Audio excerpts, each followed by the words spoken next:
Good evening. I call to order the regular meeting of the Menifee City Council to order. Madam Clerk, would you please call the roll? Yes, Your Honor. Councilmember August. Councilmember Furman. Here. Councilmember Denver. Here. Deputy Mayor Edgerton. Here. And Mayor Mann. Here. Thank you. And it appears we have words of inspiration tonight from Pastor Misha from the Southern Baptist Set Free Church. Are you here, Pastor? Actually, Mayor, Pastor Tony Truax has filled in. The pastor's schedule for tonight became ill. I can hit a curveball, no problem. Please proceed, sir. Sure thing. Let's pray, shall we? Let's bow our heads.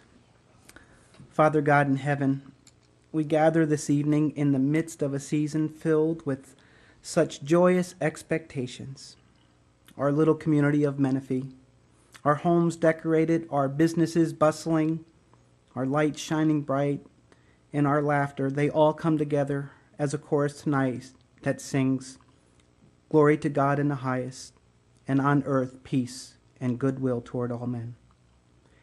We praise you, Almighty God, for granting unto us a perfect gift through Jesus, a Son, a servant, a Savior, and a sacrifice, born in a manger and wrapped in hope and love, who brings forth peace. Our prayer tonight is that this peace be found in our city, that there would be in our city, Lord, justice and equality for all, for the vulnerable, for the sorrowful of heart, for the poor. Let us, Lord, be merciful and forgiving toward one another in our community. Father, I pray for our leaders. I pray for our mayor, our city council, the city officials and their staff, to be granted your wisdom as they consider all matters concerning our city's business and its citizens. And we pray a special prayer tonight, Lord, for our military and their families who will be a part this holiday. We pray for the poor and the sorrowful of heart to be comforted. We ask you, O Lord, to bless our city's first responders, our law enforcement, our hospitals, our city schools and administrators and teachers. And we thank you, Lord, as we come to a close of a year for your grace and your favor, and we look forward to all that unfolds in the year to come. And may you, who rules and reigns from on high, be glorified now and forever, we pray in the name of our Lord. Amen. Amen. Deputy Mayor, would you lead us in the pledge, please? Yes, if you put your right hand over your heart and please follow me in the pledge of allegiance to the flag of our country.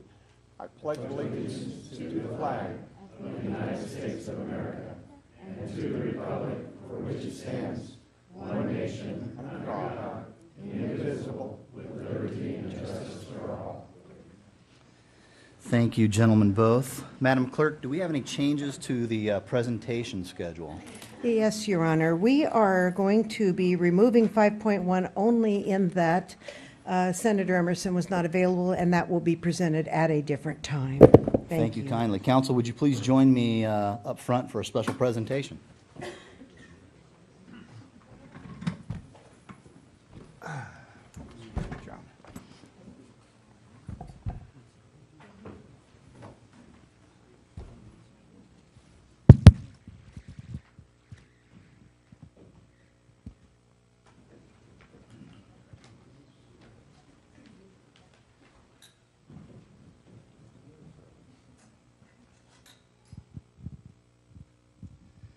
Tonight we have a special opportunity to make a presentation in this valley to recognize an event that hasn't happened in over 35 years. And so when those types of things happen in your community, you'd like to stand and recognize. So I would like to invite Principal Julie Zerold up from Heritage High School and Coach Craig Broach up from Heritage High School, from the Heritage High School Patriots.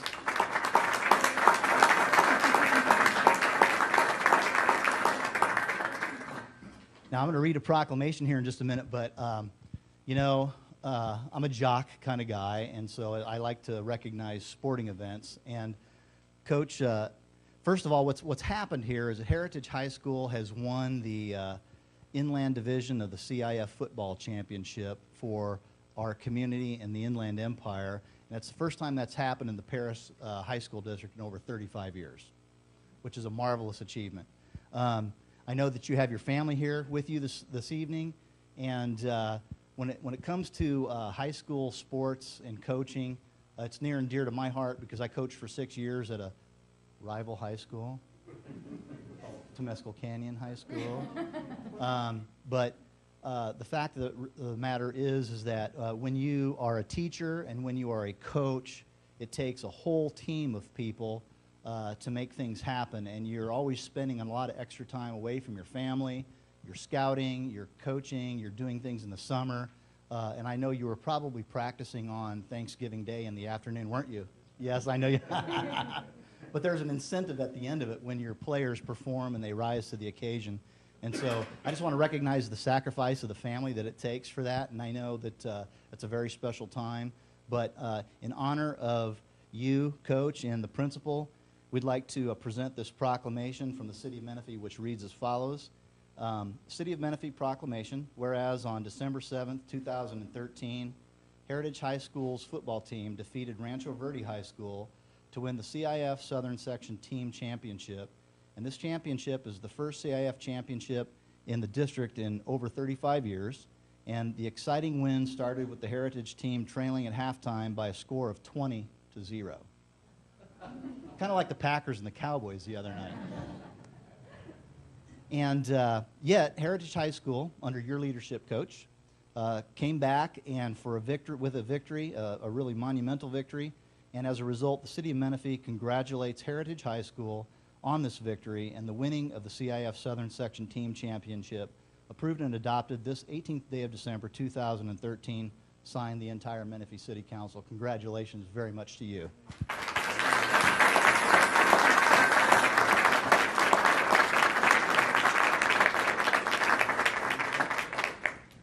Would you like to say anything to the audience?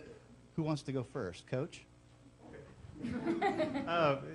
This is pretty neat. It's a pretty neat deal for the community there, and just we have a bunch of good kids in the community, and it just very proud to be a part of them, growing up and into adults and being positive members of our society here, and just to, it's more than this. This is awesome, but just to be a part of that is pretty special, and I'm honored for that. Thank you very much, guys.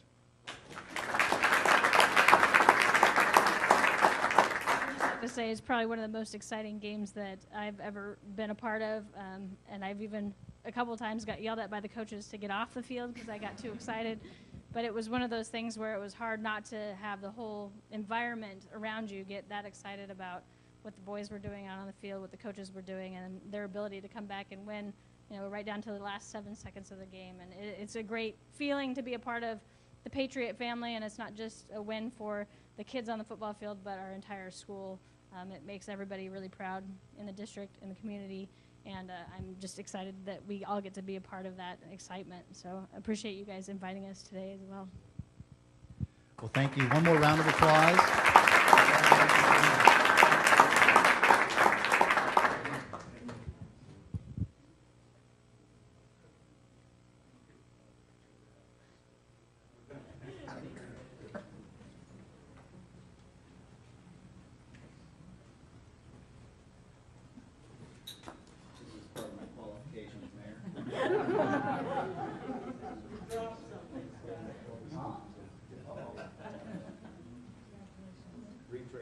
Retrain.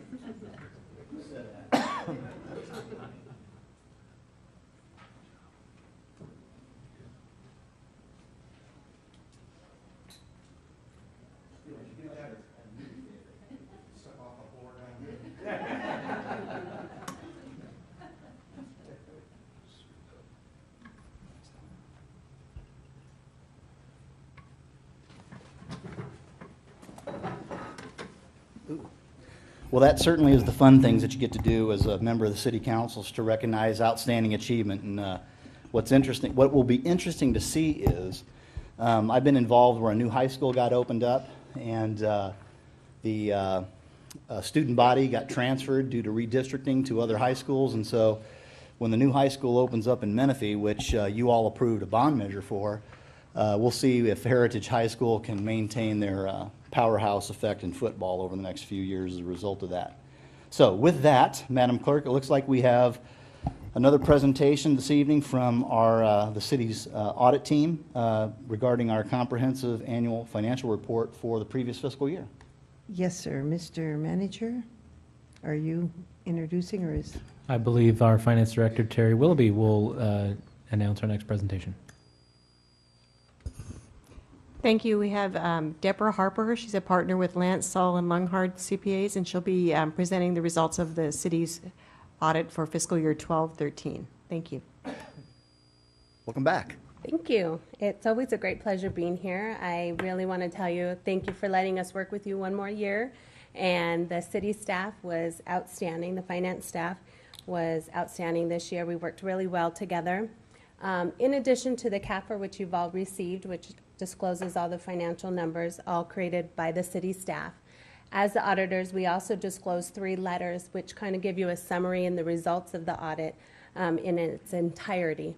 The first one is the audit communication letter. It doesn't have a title. It's dated December 11th, and this kind of gives you an overall understanding of the financial audit. It talks about significant audit findings, which we didn't have any, but it also discloses highlighted items that maybe are different from what you're used to seeing in the CAFR. And so the first one was we actually implemented the GASB 65 this year, which is an early implementation. It was due next year, but because of GASB 63 and 65 are so close together, we worked with the city staff to properly disclose that this year. And that's what you'll notice if you see a restatement in your financial statements is specifically to do with GASB 65. And just to give you a brief summary, what it was is how normally we amortize the deferred charges when you issue debt. You no longer do that in the government industry, so we actually had to do a restatement because it was retrospectively required. Other items in that letter, we'll talk about any corrected or uncorrected items, any disagreements, any other audit findings. It'll talk about future GASBs that are coming up or other GASBs that maybe weren't significant but were required this year. And there's nothing to note in that letter. There's no findings or disagreements. There's one correction which you'll notice in there that we had to disclose, and this is new, which you might not be used to seeing this, but you'll start to see this a lot more due to the transparency required, due to the different, like the Bell industry and the closer look on auditors now. We're required. We've always had journal entries in the background, and now if they come to a certain dollar threshold, we just have to put them in the letter. So I don't want you to be alarmed by anything in it. It's just a requirement to disclose that. And there was just a journal entry that increased, that was over our materiality, and that's why it was noted in there. Which brings me to the next letter, and that's called your report on internal controls, and that's when we actually evaluate the internal controls of the city. And they have outstanding internal controls. You have great policies and procedures. The only item we did note was that journal entry, and that's a requirement. If there's a material journal entry, we need to disclose that as a material weakness. So that was noted in the financial statements, but it was just an unusual circumstance. There's large, construction in progress this year, which was required to be recorded as a capital asset, and we just noted that in our testing. So that was disclosed, and it's properly reported in your CAFR, so there's no issues there. And then the last letter, which is the most important letter, is our opinion letter. And now you'll see there's different jargon. We call it the unmodified letter now. We no longer call it an unqualified opinion. It's an unmodified opinion, meaning it's a clean opinion and it's the best opinion you can get on your financial statements. So we're very happy to present you with that, and I will be happy to answer any questions if you have any. Thank you very much for your report. Council, are there any questions of our audit firm? Hearing none, well done. Thank you very much to you and staff for this presentation and for making sure that the decimal point's in the right place and that we're all legal and keeping up currently with all the public finance changes that have occurred over the last few years. Thank you very kindly. On to approval of the meeting minutes. Are there any changes to the minutes of the December 4, 2013 City Council meeting? Hearing none, those minutes are ordered. Madam Clerk, are there any changes to or modifications to the agenda other than the modification that's already been made under presentations? No, sir. Thank you. Are there any objections? Hearing none, the agenda is approved. On to public comment. Madam Clerk, do we have public commenters this evening? Yes, sir. Please proceed. Josie Garcia.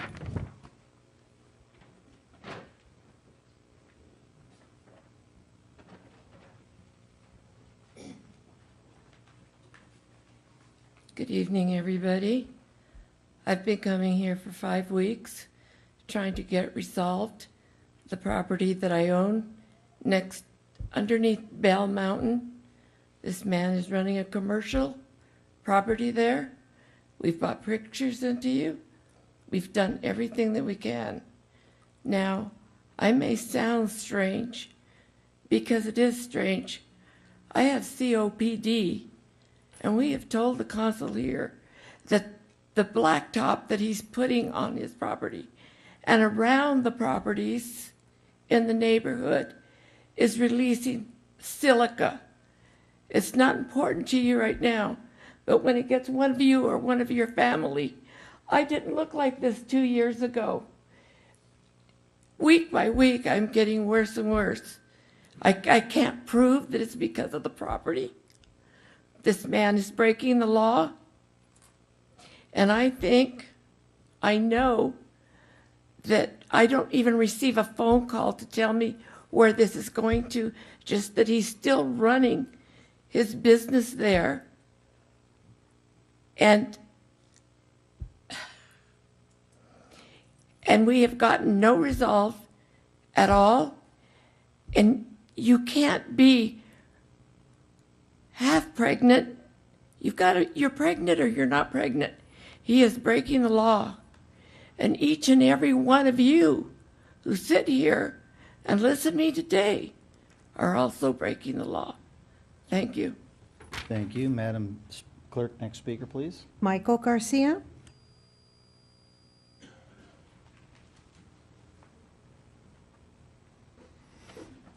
So we find ourselves here again to let our elected officials know that they're not doing their job.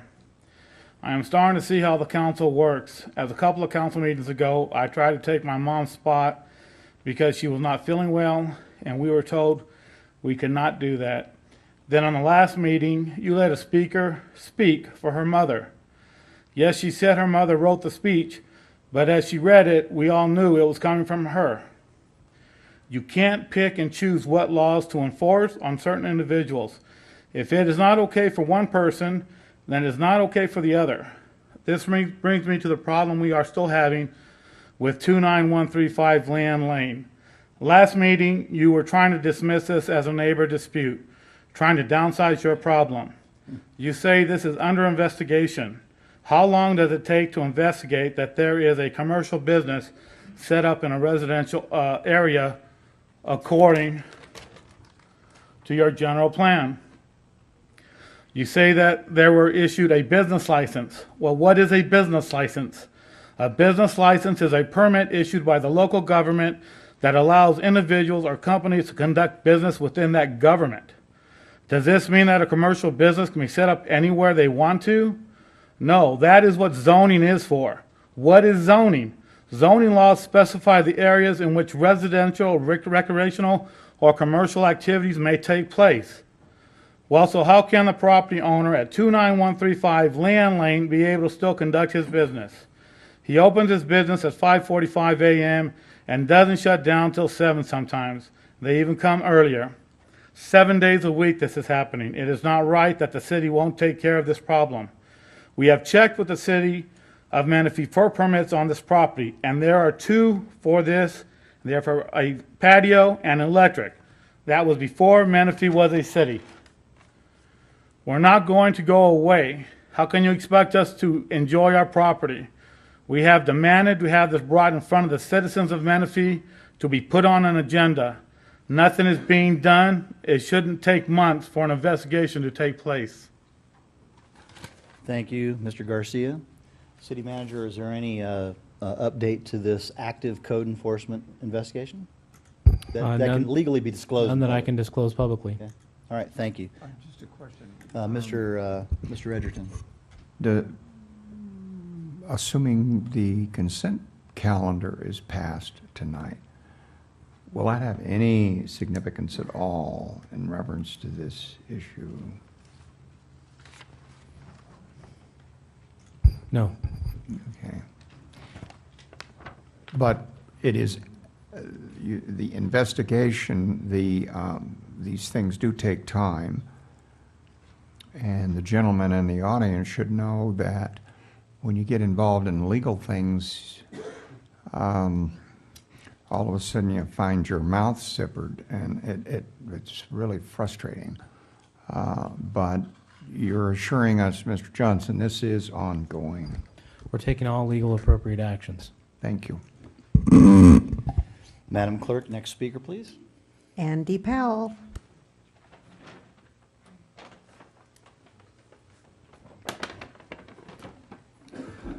Hello, Mr. Mayor, council members.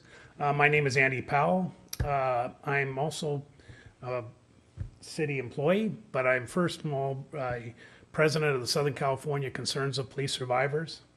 It's a survivor-based organization that works with law enforcement families that have had their officer killed in the line of duty. It was 14 years ago in October that my son-in-law, Eric Thatch, a Riverside County Sheriff's deputy, was shot and killed in Arupa, but Eric was also a resident of Menifee. At that time it was county, but it's still this community.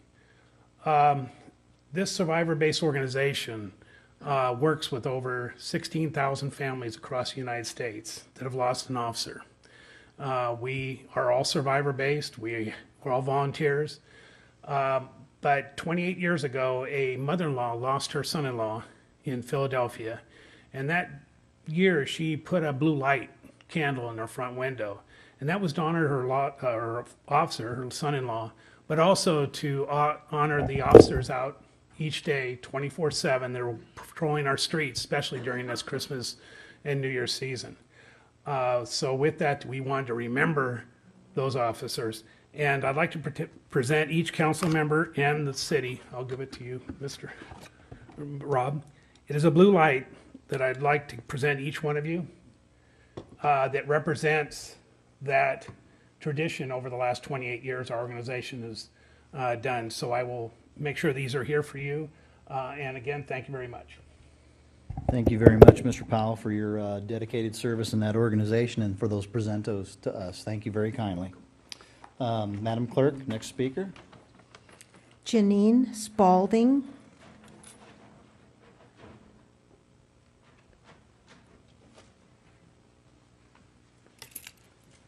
Good evening. My name's Janine Spalding. I live over by Bell Mountain. And I just want to thank our city council members because for the last 2 years, me and my neighbors have come, and it seems to me the rural community has a really small voice because we're not many. And I would just like to thank you for listening to us and caring about the rural community, because I know that we are growing, but we also still need to have that rural community. And I'm able to, I just want to thank you for that. Thank you very much. Thank you, Ms. Spalding. Madam Clerk, next speaker. Simon Wing.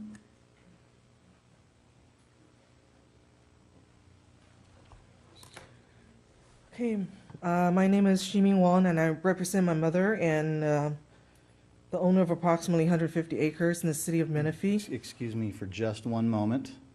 Madam Attorney, this is public comment, and it seems to me that this might be a comment on the general plan that's already had the public hearing still open, but public testimony was closed at the last meeting. Is this an appropriate use of public comment at this juncture? Well, it's really the call of the council. Your agenda does say that this is limited to matters that are not on the agenda, but it's impossible to know until we hear what the speaker says, whether she's speaking to the general plan or some other issue relating to the property. Ma'am, are you speaking directly about the property that your family owns, or are you speaking about the general plan in general? It's a key distinction here, because you've already had the opportunity to provide public testimony as well as share with us several documents over the last few months. And what I mean by us is the city, the council, the planning commission, et cetera. Can you make a distinction? Well, yes, it is about the general plan. Madam Attorney? The testimony has been closed on that, and any comments that would be made certainly would not be part of the public record of that hearing process. Okay, counsel, what's your pleasure? Should we allow the commenter? Hearing no objection, please proceed. Your time's limited to 3 minutes. Okay. I'm here to ask the City Council reconsider its vote for a property located on Garbani Road. The council's action by a 3-2 vote dismissed the work of the Planning Commission, the General Plan Action Committee, and the input of dozens of residents who live in and around the Garbani Road property as the highest and best use for the property without presenting a factual basis for the decision other than a statement that we want to keep that area rural. The Planning Commission studied the background, considered the input of the residents, and concluded that the property should be designed with the rural character of a 1 acre minimum lots over our strong and reasoned objections. The council's decision 2 weeks ago to increase the minimum lot size to 2 acres is punitive, and I am requesting that the council reopen the matter in the light of the hundreds, if not thousands of hours that the Planning Commission and GPAC invested in developing its recommendation, and take a new vote to adopt the Planning Commission's 1 acre minimum recommendation. Although we do not agree with the Planning Commission's decision, it still might allow us to develop the property and amortize the millions of dollars in public improvements that will be required. As it stands with 2 acre minimum lots, the property will be fenced to keep trespassers off until such time as basic water and sewer services are developed in the area. This may be in the interest of a vocal minority of residents, but we do not believe that it is in the interest of the larger community or the city of Menifee, and fully expect that will become readily apparent if the 2 acre minimum lot size is maintained. This is my 3rd appearance before the council on this issue, and I am disappointed that I did not get involved in the process years ago. I cannot change what transpired prior to my involvement, but I can assure you that my mother and I are committed to the successful, high-quality, sustainable development of the Garbani property and all the other properties that my mother owns in Menifee. We will be supported by some of the best real estate professionals in Southern California in our efforts. As I have stated previously, we will work harmoniously with the city and our neighbors to achieve our collective vision. Thank you. Thank you. Next speaker, please. Ms. Miller?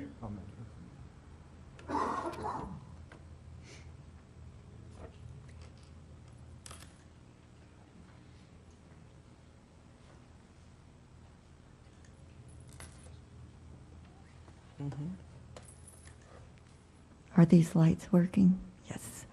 The Arctic is twice as warm as it should be. The North Pole is underwater. The Northwest Passage has no ice. The ice is melting from decisions made by city councils to build more buildings, to fulfill master plans. We don't need more living spaces, commercial or anything, overwarming the planet. The quote-unquote beautiful homes at Audie Murphy and Fleming Ranch are disastrous carbon footprints, gassing off tremendous amounts of carbon from the time the earth is scarred, blasted, and bulldozed. From the Bible, cursed be those who remove their neighbor's landmark, Deuteronomy 27:17. That is what you will be doing if you blast the magnificent rock formations on Newport Road. To me, it is as if Jehovah was playing with the rocks and moving them around once the earth congealed, and you were going to blast them apart. Where's the respect? This is a sacrilege. The master disaster plan significantly causes adverse change to the meteorological structure of the rock formations. The master disaster plan causes impact on archaeological resources and paleontological resources under the expanded EDC scenario. There are 250 historical, prehistoric archaeological resources within Menifee, like the Ringing Rock, which chimes like a bell. There are vernacular stucco homes existing in Quail Valley and Sun City. The grandmother tree on Scott Road disperses her seeds throughout the community, and the lands around her hold her future trees and should never be touched. Sensitive plants such as the California poppy, the Bodacia or Kultai, sweet-smelling vench will be devastated. Over 73 plants, 17 animals 40 birds, 28 mammals, 20 invertebrates will be sent into possible extinction. Artificial lights and noise generated by development will cause homelessness in the sensitive wildlife species, including the kangaroo rats and the coyotes. This area is on the Elsinore Fault with liquefaction potential. Only 38% of the city land is vacant. That is not enough to comply with the open space balance and the GHG emission controls. That's greenhouse gases. This is not a small town. It is connected to 100 square miles of almost 1 million people. Mitigation cannot replace this environmental, archaeological, and historical heritage. It will destroy our land, our history. Stop the war on America, its wildlife, vegetation, and trees by developers. Worst of all is the master plan to build 120,000 more living spaces, and the false claims of your having balanced this catastrophe with the open space is as if you were the only island on earth, and maybe you will be after the earthquakes, the tsunamis, the cyclones, the superstorms, and your Walmart. That's your time. That's your time. Thank you. I failed to call upon Mr. Edgerton from the previous speaker. Deputy Mayor? Did you have a comment?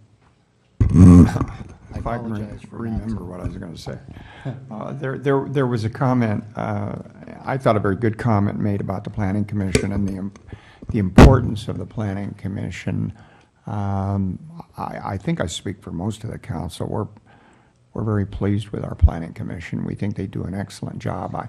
I will remind the community that when I was new on the council and as the mayor, it took me a year to get that Planning Commission up and going because there was opposition to it by people who wanted unfettered development. And and then we also established an advisory committee. These are really important, but the one thing that should not be lost on anybody is a planning commission is there for a council to listen to. It gives you information. It doesn't mean you agree with them. There is no appropriateness in agreeing with a planning commission. There's no appropriateness in not agreeing with a planning commission. They are there to provide evidence. The final decision legally and by the state of California is for the city council to make. Thank you. Thank you, Mr. Edgerton. Madam Clerk, next speaker. Rick Croy.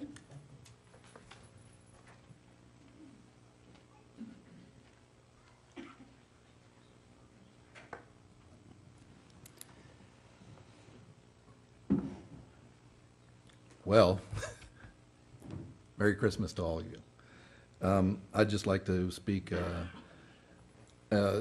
quickly and thank you all for all of your hard work on the general plan, the staff, and the end result, I think, is a more fair and balanced community. I think that as one who's been involved with the Bell Mountain situation for over 10 years, I just want to state that, for the record, the Planning Commission at the county and the GPAC, they all recommended 2 acres on that property. That's a historical fact. However, I would also like to mention the fact that we could avoid a lot of this heartache if maybe at some point in the future we could take some Planning Commission recommendations or work with the Planning Commission to increase the notification process in areas where you have rural communities. All the heartache happens when you have a 300-foot rule. In the case of the Bell Mountain property, it was one house along Garbani Road. Every time I've ever been involved with these situations and public testimony comes up, they always increase it to 1,600 feet. It makes a lot more sense. Why don't we put something in effect revolutionary in those situations so that we can avoid all this heartache in the future? It makes sense that you get more of an accurate read of what the community's feeling. As Mr. Mayor said last time, the 1040 situation, it just didn't sit right because the public wasn't notified. The surrounding community was not notified. That's what should happen in the future. Thank you. Thanks, Mr. Croy. Next speaker, please. Ron Sullivan.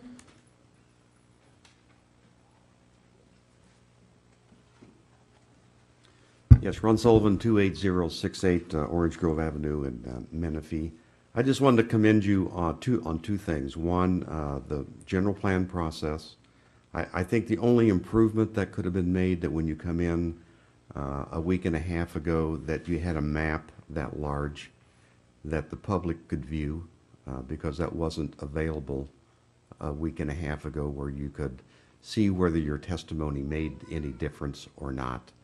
And so that would be helpful sometime in the future that you would do that because staff only had the 8.5 by 11 sheet that didn't have your recommendation on it. So, you know, I'm sure that we're all going to live with whatever you folks recommend tonight. Secondly, I want to share with you how much of an improvement everybody, whether it's public or private folks or agencies, have with your Public Works Department. The difference between when Jonathan Smith came in and your assistant city manager and everybody else that's done some things, there has been an improvement between night and day.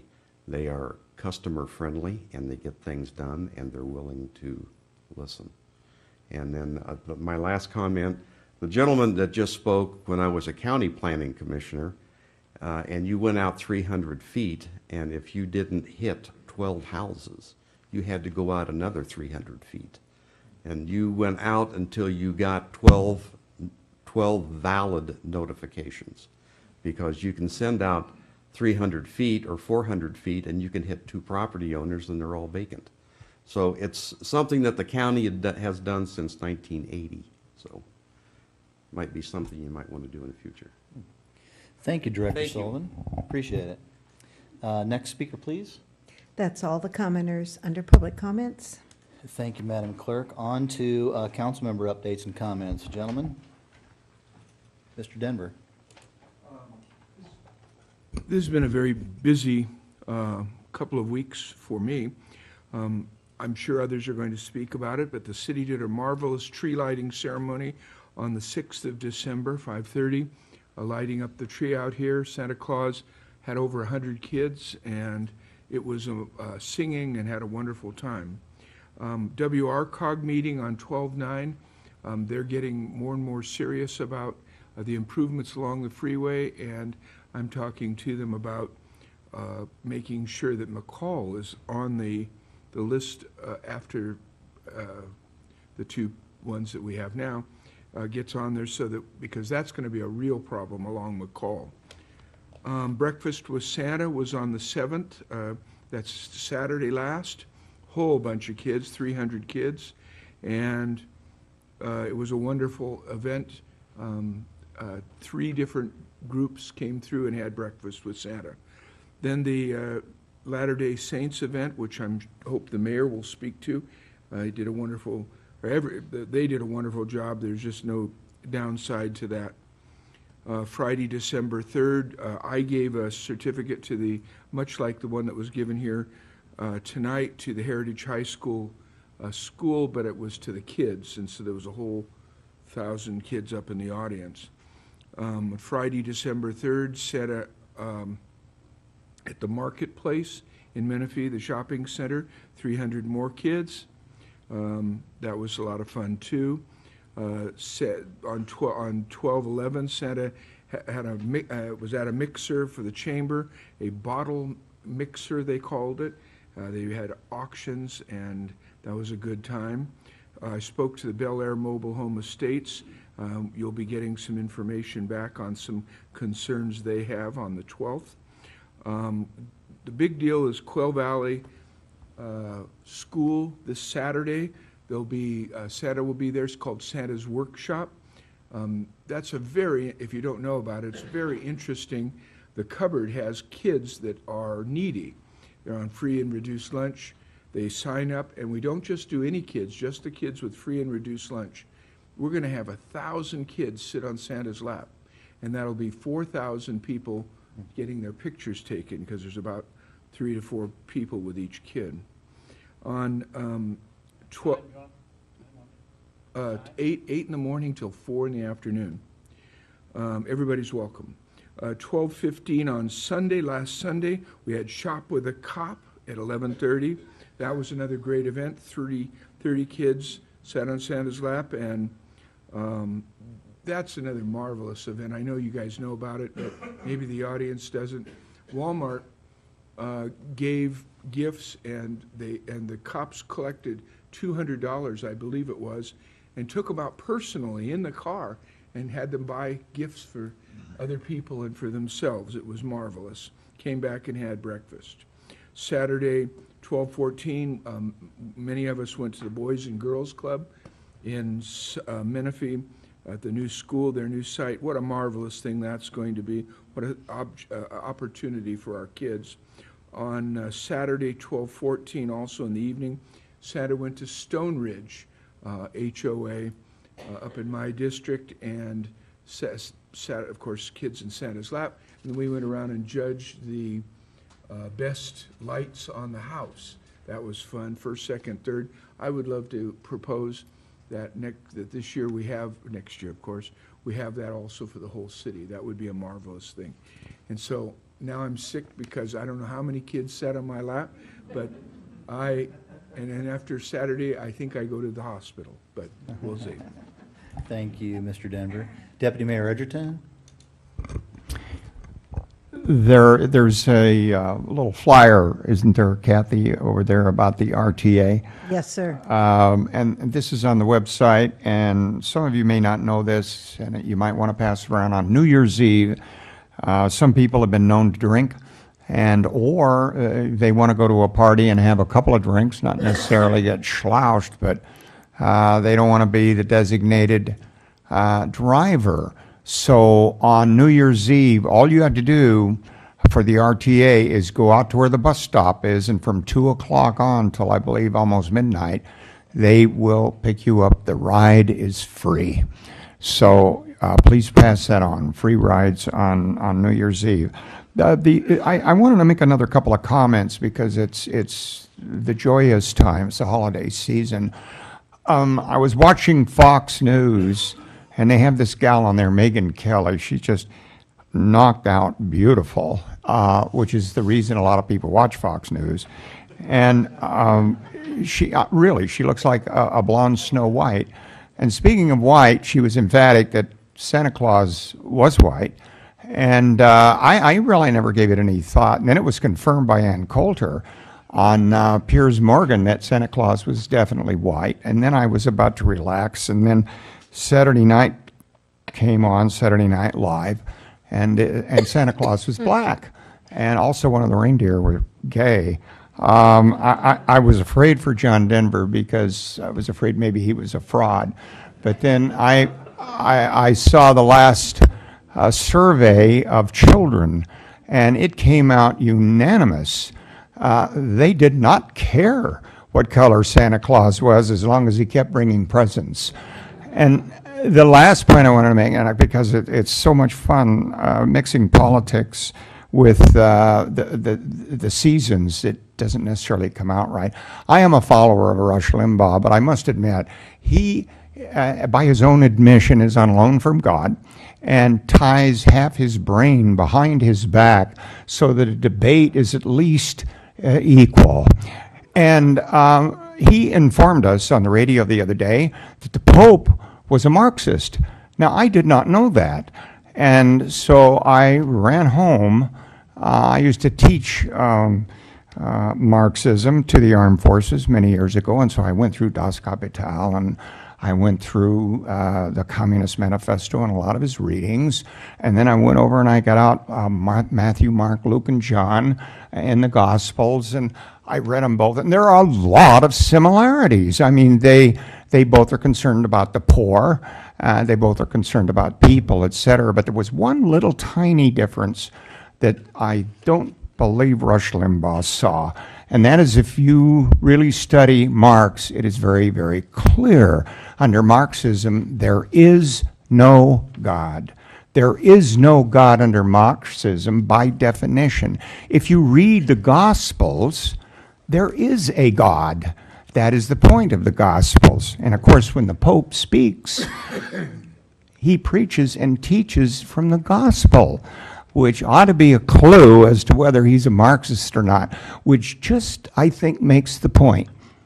When you tie, as Mr. Limbaugh says, and I'm a follower of his, but when you tie half your brain behind your back and you try to give out wit, sometimes that'll make you a half-wit. But Merry Christmas, everybody. Does he have 3 minutes? Well, wow. Did he just call Santa Claus a black homosexual? I don't know. No, that was Rudolph. Hey, all I want for Christmas is a general plan. Gentlemen, do you have any updates for the Mr. Furman? Yeah, I'll speak a minute. The minutes from the last Board of Supervisors meeting is quite enlightening. They have a plan that they're going to simplify and streamline the approval processes for existing residents and businesses and improve their who want to improve their properties, which include second units and permits and accessory structures and different permits, et cetera, et cetera. So the county is kind of recognizing that there's a lot of people that feel that their permit process is too tough, too expensive. So the county is going to go forward and streamline theirs. Maybe we'll follow suit. Thank you. Thank you, Mr. Furman. Mr. August, any comments tonight? I have a brief report. Last week, I had the opportunity to represent the city with a group of other public agencies and a private investor. Similar in fashion to what we did for Congressman Calvert, we did a windshield tour of the Romaland area for the Romaland Homeland Master Drainage Project. And this tour was with a gentleman by the name of Willard Marshall, who is the Southern California representative of the United States Economic Development Agency. And the city's in line for a grant of up to $3 million should we choose to apply for it. So it was another great opportunity to showcase what needs to happen in Romaland to unlock the economic potential in that part of the city. Also, this morning, a couple of us had the opportunity, Mr.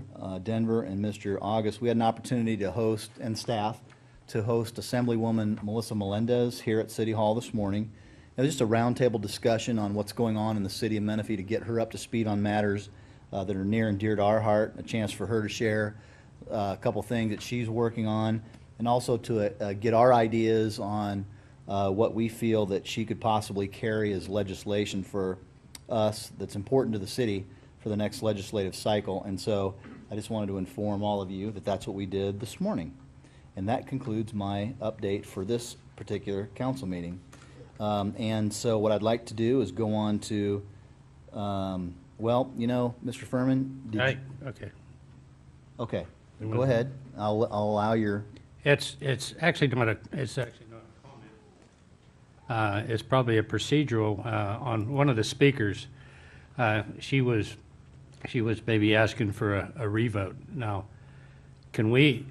doesn't that have to be put on a future agenda to be discussed, or is it possible to revote on something that someone suggested tonight? That would be a question for Julie, I guess. Yeah, Ms. Biggs, can you comment on that? I suppose if a council member wanted to take public comment and take it from there, because we're still, when it comes to the general plan, we're still inside the rail.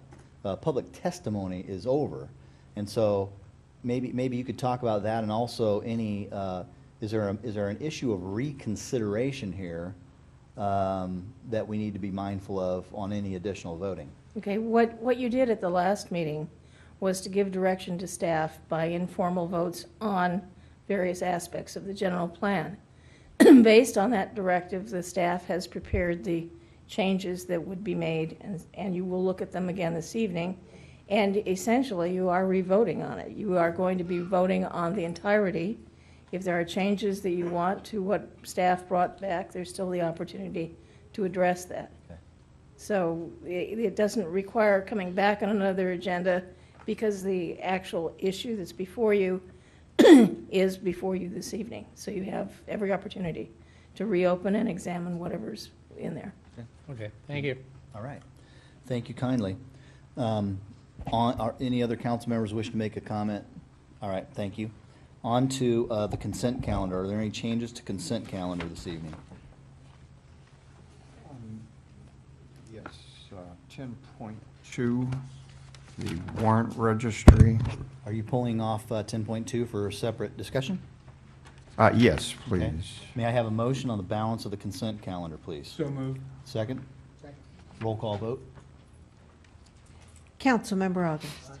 Councilmember Furman. Aye.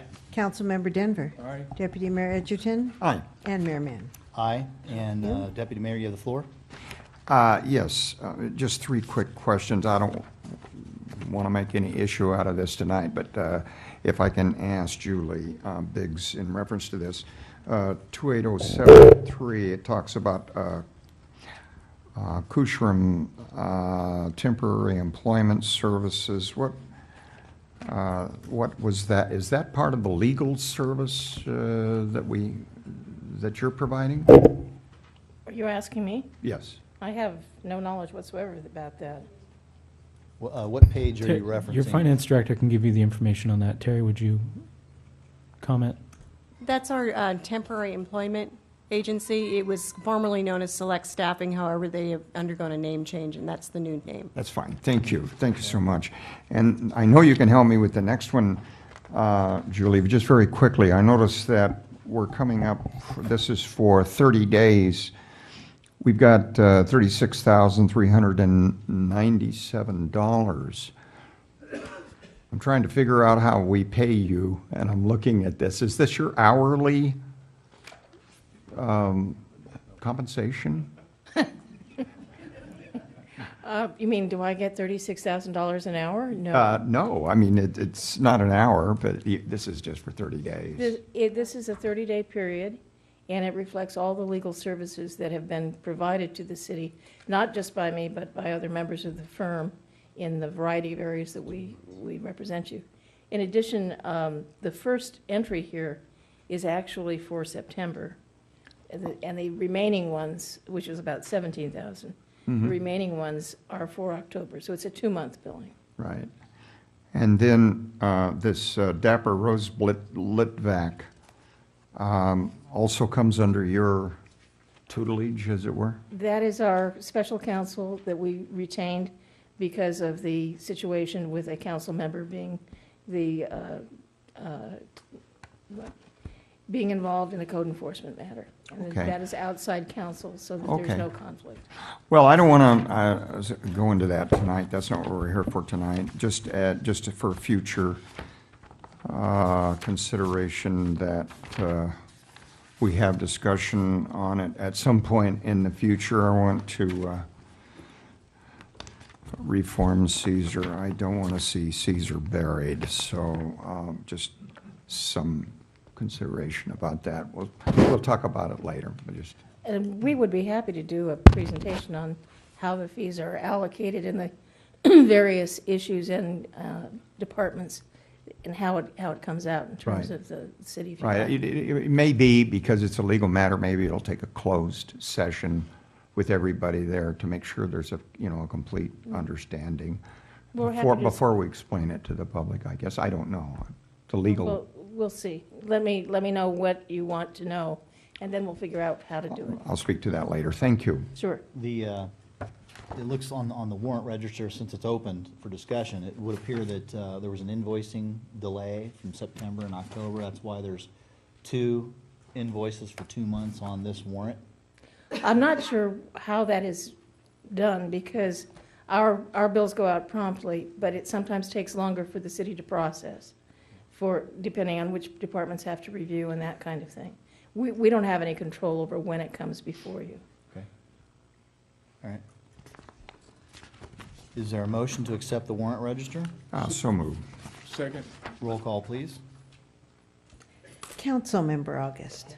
Councilmember Furman. Aye. Councilmember Denver. Aye. Deputy Mayor Edgerton. Aye. Mayor Mann. Aye. Thank you. On to the public hearing section. We have a continued public hearing on the general plan adoption. And while the public hearing is continued, the public testimony portion of this agenda item is closed, and so we're still inside the rail. We won't be taking any additional public testimony on it this evening. And so is there an updated staff report on this agenda item? Thank you, Mayor, Council. Yes, I'll give you a brief report. As you just noted, this item was continued from your public hearing of December 4th. Within this material is a draft City Council Resolution 13-347. Within that draft resolution, staff attempted to put into correct language the decisions that you made at your December 4th meeting. Hopefully we did that correctly.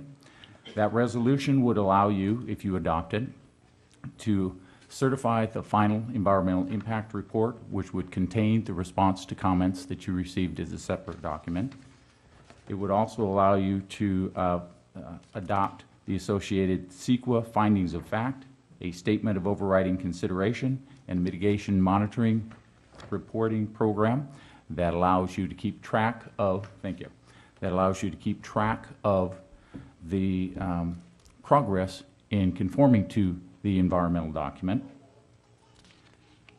Once you've adopted that, and as part of this resolution, you would also be approving the comprehensive update to the general plan per the modifications that you gave at the last meeting.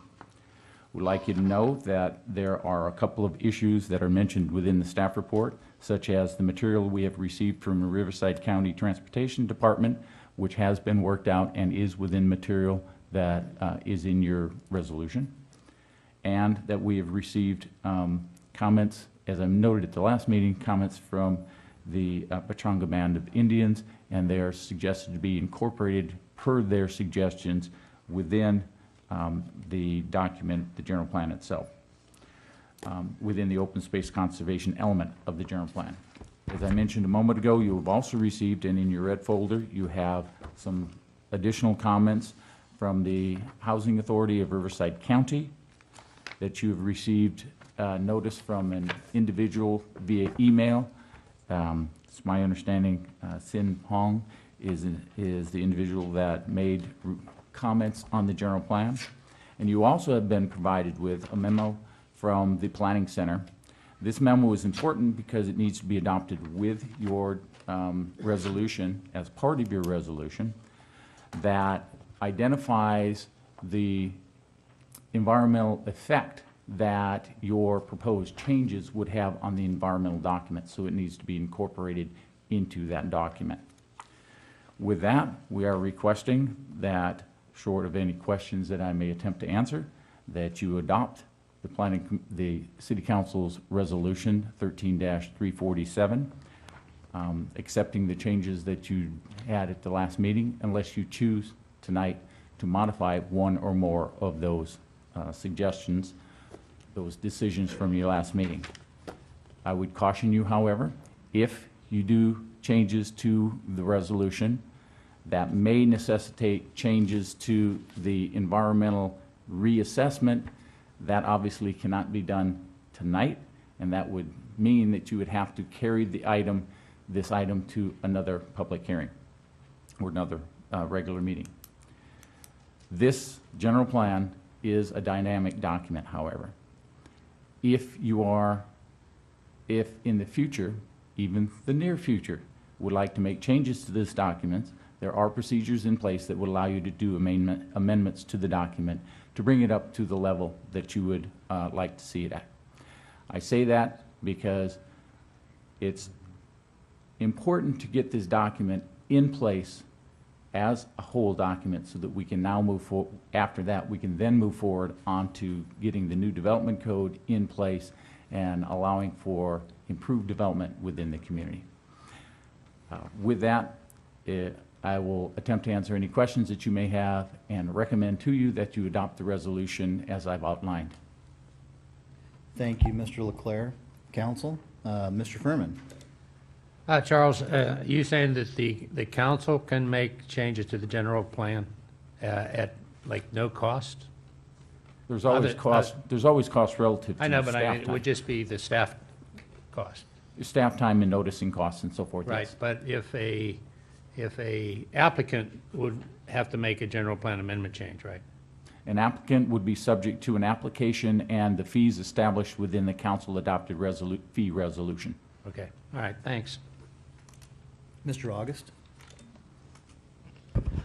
I'm going to make a recommendation tonight for a small modification on something we voted on that's in the general plan. It won't affect CEQA or the environmental impact report. But before I do that, I do want to thank everyone for this long and arduous process. It's gone on way before I was even on the council.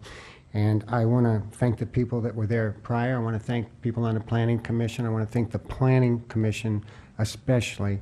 I've attended several of the meetings. They're very professional, and I learn a lot from them, and the city can be very proud of them. And I want to thank Mr. Leclerc. People were in his office today. I'm probably trying to come up with some changes to the general plan or some modifications. I also want to thank Rob Johnson, who's allowed access to all of these people. I want to thank the mayor for holding the city council together through all of this, because we've had some conversations behind the scenes. And I want to thank you, Mr. Mayor, and all the other council members for working together with all of us. I'm going to make a brief statement, and because I'd like to make my last motion for the year 2013 tonight, and there's a little bit of my New Year's resolution in this as well. And I want to read a little bit statement, and then I'll make a motion at the end. And I'll make my motion when it's appropriate and whenever you think that motion is appropriate, Mr. Mayor. Okay. Before approving the general plan tonight, and I do intend to, and I'm very happy that we're going to, I'd like to add to the record that I was in disagreement with the council's decision at the last council meeting to change the planning center and staff recommendation for the Wamble property to EDC and instead make it residential, 14.1 to 20 dwelling units per acre. I don't dispute the land use designation that we voted on at the last council meeting. I believe the property was better suited for economic development in an ideal sense. But I understand the Mormon Church's concerns that the city cannot guarantee or assure the type of economic activity on the property in any future development. It's unfortunate, but I do understand that position. Residential, I would think that what the church was thinking about was residential would probably be better than bars, strip clubs, tattoo parlors, massage parlors, and things like that. Now, I would never vote for anything like that, but clearly they might have been worried about some people up here in the future, and I'm just kidding when I say that. However, the church members that I did talk to have spoken with their preference for that property, now that it is residential, is for the lowest density possible. That being said, I believe low density is the best choice for the Wamble property, not high or medium density, 14.1 to 20. Low density is the overwhelming preference of the residents in the immediate area who are concerned with the environmental impact to Bradley and Newport roads, as well as the uncertain impacts on public health and safety, property values, and perhaps increased taxes in the future. Low density is consistent with the existing density in that area. It's my feeling, and this is where my New Year's resolution kind of comes in, that lower density allows for more open space, giving planners and decision makers a wider latitude in achieving the optimum in creative and architectural design for the single purpose of creating high quality living for the people who want to come to Many, live here, and invest in the city. If we start tonight by approving lower density, we can always increase density later, using it as a negotiating tool for better plans, higher quality living, and higher property values.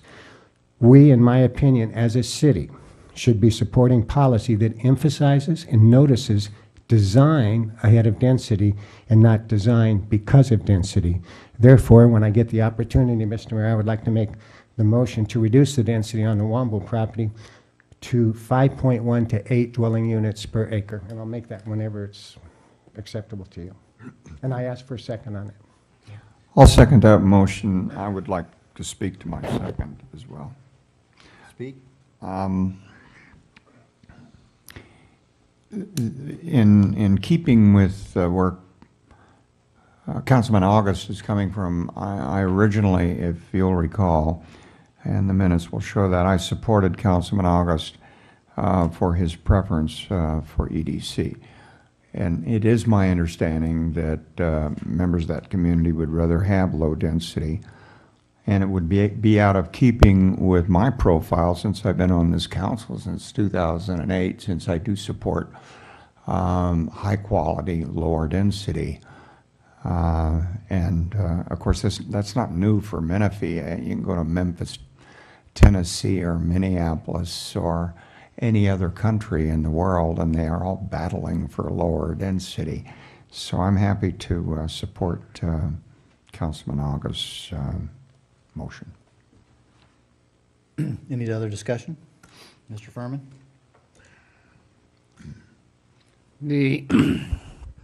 I had a chance over the last couple of weeks. Her name is Barb's Adams. She owns the Menifee Fitness right across the street.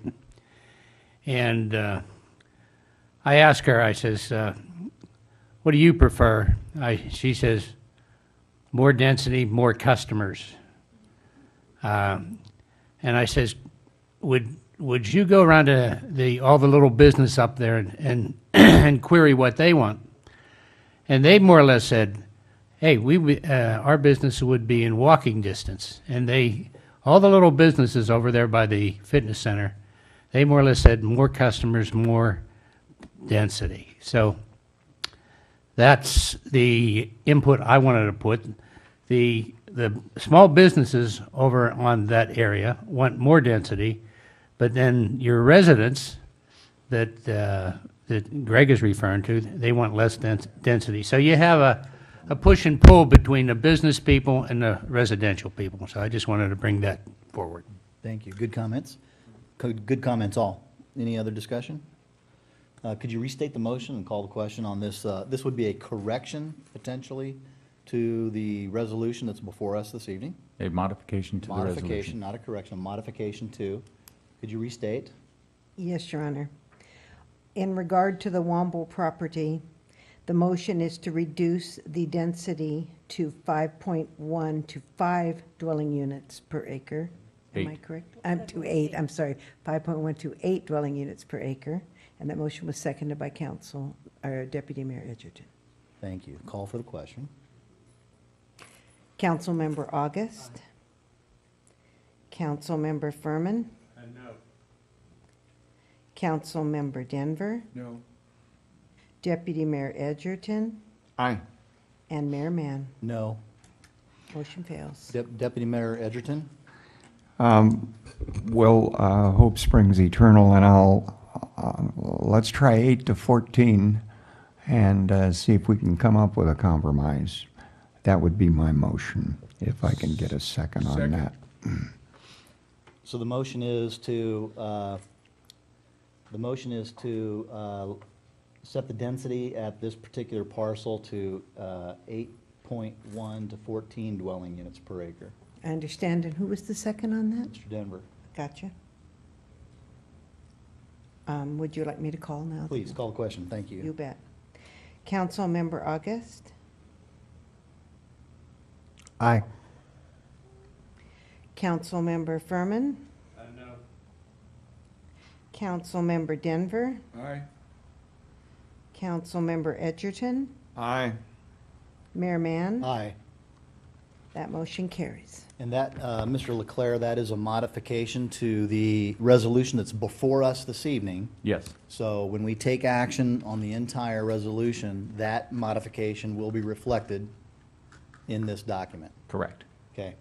Council, are there any, actually, is there any other additional discussion on any of the matters? I just want to, I have a clarification. I just want to ask staff a clarifying question, if I may, if the council would indulge me. On the two pieces of correspondence that we did receive from the two churches, with respect to a 5-acre parcel that the LDS Church owns south of the church along Bradley Road. I guess it's on the corner of Lazy Creek and Bradley. The correspondence that we've received, they want to have an assurance from the city that they have the ability to develop that property in a recreational use, a park, outside basketball courts, tennis court, whatever, but but a recreational type use. If we leave it as it's currently reflected in the economic, as an EDC designation, does that preclude them from doing what they would like to do with that 5-acre parcel in terms of recreation? No, it does not. The general plan specifically identifies recreational uses as a anticipated use in the EDC designation. And so unlike residential uses in EDC designations where there's a percentage of cap of development of that parcel or acreage, there's no cap on that. That whole 5-acre parcel could be an entire park if they wanted to make it that. Yes. Okay. Thank you. That answered my question. Council, is there any other discussion on the adoption of the resolution that's before us this evening?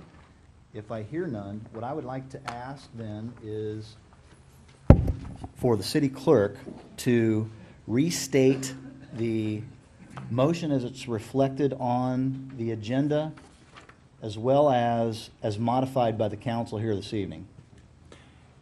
Mr. Mayor? Yes. With the inclusion of the memorandum modifying and correcting the environmental document. Noted. Thank you. Noted. And the city attorney wants me to notice the fact that there are those documents in your red folder. Okay. And that they are part of this hearing. Very well. So noted. The motion that you will be asking for this evening is to adopt resolution number 13347, certifying the environmental impact report for the comprehensive update to the general plan, adopting the CEQA findings of fact, a statement of overriding considerations, mitigation monitoring and reporting program, implementation actions, and approving the comprehensive update to the general plan to replace the city's current general plan in its entirety. And in this case, that would include the modification you just made. Very well. Thank you. Gentlemen, do we have a motion? I so move, and would like to thank my colleagues on the council and the staff. I think we've spent years working on this, and I'm very proud of it. Of course, if I could write it, it would be somewhat different. Each council person would have written it somewhat different. But it was important that we come together as a group and make something that would work. I noticed today that the stock market was jubilant. It hit all-time highs in everything because it looked for once like Congress was going to work together. And pragmatic people have to appreciate nobody's going to get everything they want. And if you represent the community, you got to represent what works, not necessarily everything you want. So as one small part of this council, I want to not only make the motion, but I want to thank the staff and my other colleagues who put so much time and effort in this. Thank you, sir. Is there a second on this motion? Second. It dies for lack of second. Yeah, very good. We have a motion and we have a second on the floor. Kind of scary. Is there any comments from the council? Then I would like to take a moment just to reiterate a couple of points here before we take a roll call vote on this. I have given thanks to those who have brought this before us, the previous council members, the previous commissioners, and those who are currently seated and appointed on the commission, the entire General Plan Advisory Committee, and not just all of those folks, but all the folks that have come to speak to be a part of this process. But tonight, I want to recognize the city manager, and I want to recognize staff for the absolute wonderful work that you did. You rose to the call that we gave back in the summertime to retool the plan. You took it, you ran with it, you made it happen, you scheduled it, much to, not really at the expense of other things, but there were some things that we had to reorganize and delay. But I just want to compliment each and every one of you for the absolute superlative work that you've done in advising us, taking care of our questions, whether it be, at 7 o'clock at night or 7 o'clock in the morning, or showing up at your office unannounced with a question. I really, really respect your expertise and the fact that this has taken 5 years and 2 months, and the expenditure of all the funds.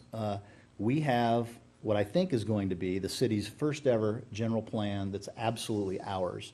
And, you know, when it comes to representative government and compromising in the public domain, you know, I think of people like Ronald Reagan and Tip O'Neill, who worked together to compromise to get things done, and even President Clinton and Newt Gingrich, when he was the Speaker of the House. Those folks worked together to get things done, and countless other examples in other venues where that happens. Does everybody always get what they want in representative government? No, but what you do is you debate, you deliver, you decide, and you move on, and you respect everybody's opinions.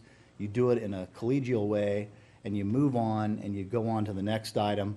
And you know what? If people don't like it, then you come and speak, and you give us more feedback. But I, like you, Deputy Mayor, and other comments that have been made, I couldn't be happier with the staff and all of your collective efforts. Thank you, thank you, thank you for bringing this to fruition tonight. And with that, I'll call for the question. With pleasure. Councilmember August. Aye. Councilmember Furman. Is Wally going to open that bottle of wine when we? Is somebody got a corkscrew here? That's a bribe. That's grape juice. Aye. Councilmember Denver. Aye. Deputy Mayor Edgerton. Aye. And Mr. Mayor. Aye. Thank you. Gavel that one.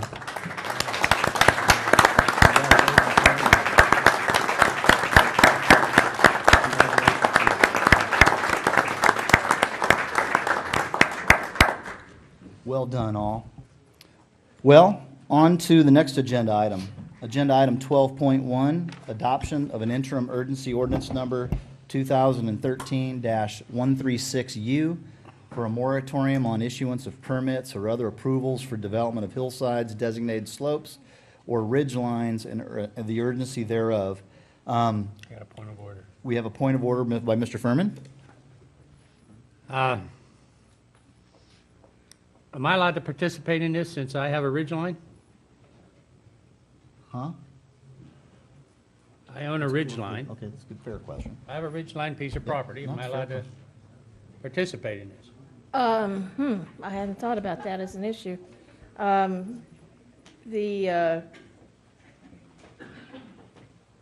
While this affects all the hillsides in Menifee, Yeah, but generically, I still own one. you still own one. It would be best if you recused yourself. That's what I thought. Yeah. I'll let the rest of the council decide what they're going to do with my. All right. Thank Mr. Furman, thank you Pass very me my bottle of wine, I won't. Mr. Furman, thank you very much. That was an admirable and noble thing to do. Thank you, sir. Mr. Johnson, I believe we have a staff report on this one. Yes, we do, Mr. Mayor, members of the council. Beyond all the other work we're doing in the general plan, Mr. Leclerc has been working on the interim urgency ordinance, and I'm going to pass it over to him. Thank you. Mayor, Council, at your request at the December 4th meeting, you asked that an interim urgency ordinance be brought before you for your consideration, allowing the city the opportunity to stay development on ridge lines and hillsides beyond a certain slope in order for you to allow a development code to be put into place that would address those development criteria. You have in front of you tonight an urgency ordinance to accomplish that. That urgency ordinance requires a four-fifths vote of the council for its approval. It also identifies that you have a 45-day limitation on this moratorium. Before the end of that 45-day period, you need to have a study brought, information about your progress on a study of this issue, and at that point in time, if you feel it's appropriate, you may extend the moratorium for 10.5 months or a year and 10.5 months, depending on which procedure that you follow. We have, and I would like you to know that we have already begun the study that's required under this moratorium. The Planning Commission last night at a special meeting began its review of hillside standards, so we are in the process. So with that, I recommend to you that you adopt the proposed interim urgency ordinance number 2013-136U. Okay, we have a couple of questions of staff, but we do have a speaker on this item, so council, if you have questions of staff, go ahead and ask, but then I'll have to take the speaker next before we decide. Mr. Denver. I had no idea that if we owned property on a ridgeline that we couldn't vote. I may own property and have a listing of a property on a ridgeline. My house may be on a ridgeline. If this is the case, do you want me to recuse? You give me, I want absolute immunity here so I can vote. I cannot give you absolute immunity, only the FPPC can do that. But the issue here has to do with a short-term limitation on grading permits that will apply across the board. As I said, with regard to Mr. Furman, he chose to recuse himself.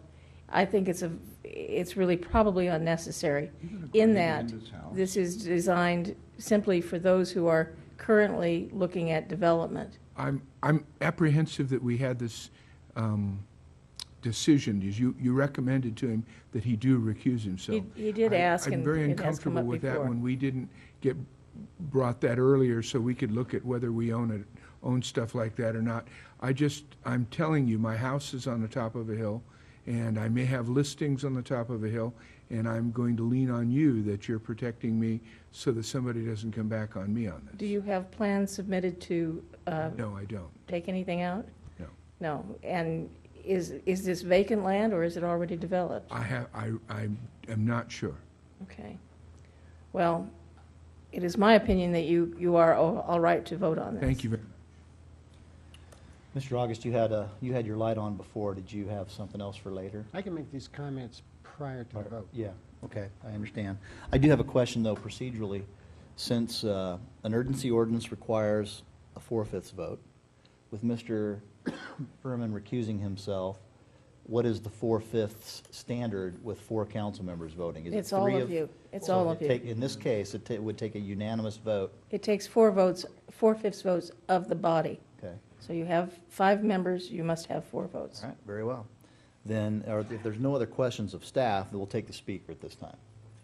Thank you. Donald Buck.